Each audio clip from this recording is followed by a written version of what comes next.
मेरा नाम आयो है। मैं अफ्रीका के एक पुराने गांव सिंगा में पैदा हुआ। मेरी मां अंधी थी। लोग उन्हें अंधी बाबा कहते थे। वह गांव की सबसे नेक दिल और प्रभावशाली महिला थी, लेकिन उनसे हर कोई डरता भी था। उनकी बातों में एक अजीब सी ताकत थी।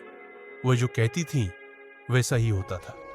मैं बचपन से उनके साए में बड़ा हुआ, मगर कभी नहीं जानता था कि मेरी मां के दिल में एक बहुत बड़ा राज छिपा है।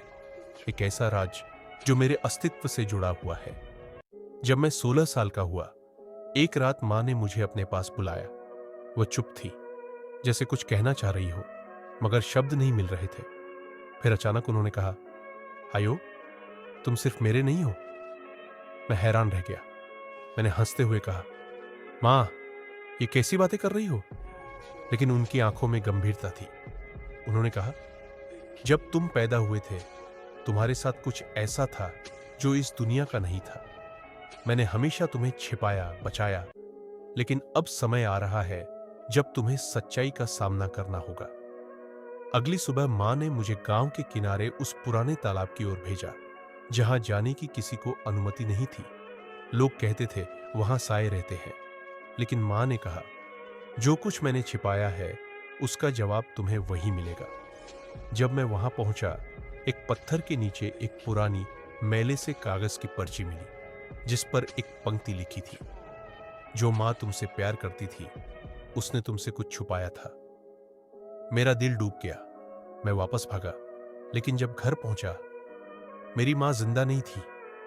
लोगों ने कहा कि उन्होंने जहर पी लिया, लेकिन उनके कमरे से मुझे एक पुरानी टेप मिली।